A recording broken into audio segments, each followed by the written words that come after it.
Hi, in this video, I'm going to talk about marriage and partnership while parenting a child with special needs or unique circumstances and unique challenges. So, the number one important factor in the marriage or the partnership is communication.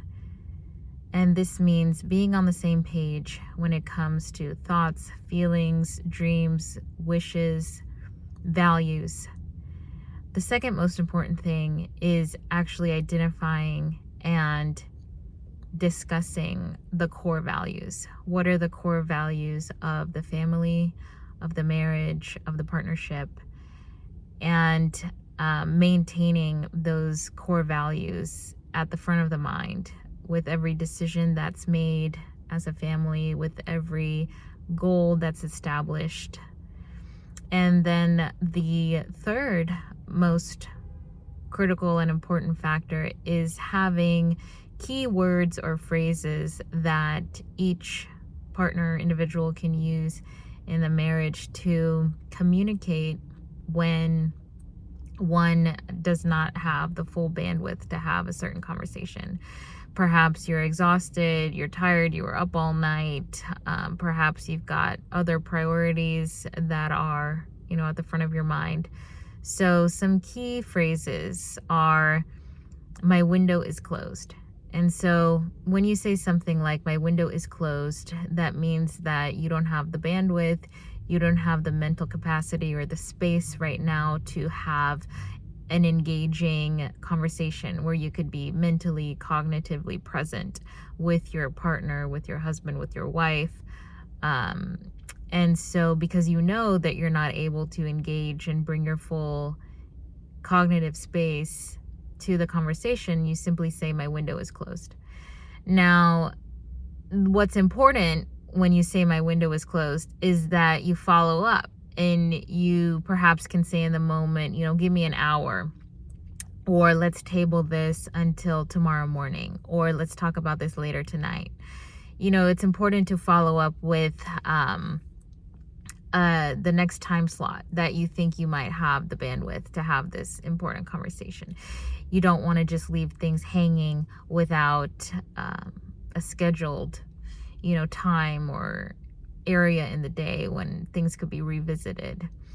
Another helpful phrase is using the colors green, yellow, and red. So say you are really beyond your limit and you really have no bandwidth and your window was closed hours ago, and say something needs your attention. You could simply just say the word red, and then that is sort of like a code word that you and your partner have between you, where it's like if either person says red, then the other one knows, like, okay, that means that they are beyond their limit. All right, and then maybe you ask yourself, okay, what can I do to help this person? What can I do to take off some of their load, to help ease their burden, to give them a break, to give them some space? And so then you can start thinking, well, how can I contribute here? How can I make this better? And then if you say yellow, that means, well, my window is starting to close, but I have a little bit of bandwidth. I have a little bit of cognitive space left. And if you say green, then that means anything's on the table. Anything's possible. Talk about anything you want. The last thing I'll say is that in marriages, partnerships, relationships where you are caring for a child with unique challenges or special needs, where there's a lot of unknowns, a lot of uncertainty, a lot of emotions, a lot of feelings, it's easy to sometimes slip into these states of comparison, comparing your marriage, your life, your family to other families, comparing your child to other children, comparing your vision of the future to what other people's future might look like. And, my husband always says comparison is the thief of joy. And I think that's very true. Sometimes we compare what we think we're doing to what we think our partner is doing. And so this comparison can sometimes make you feel like, oh, I'm doing a lot more, or they're not doing enough. And I think what's important is reminding you that you're doing your best and your partner is doing their best. And it's not always going to be 50-50, but what it ends up being is 100-100. You're bringing 100 and your partner is bringing 100. And you have to know that and remember that. And always think about how you could perhaps support your partner better. And then hopefully they're also thinking about how they can support you better.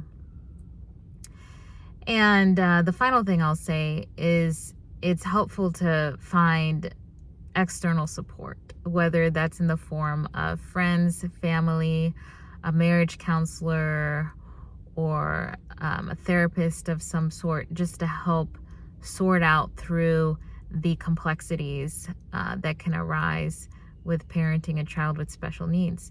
And there are complexities that can arise with parenting any child, neurotypical or neurodivergent.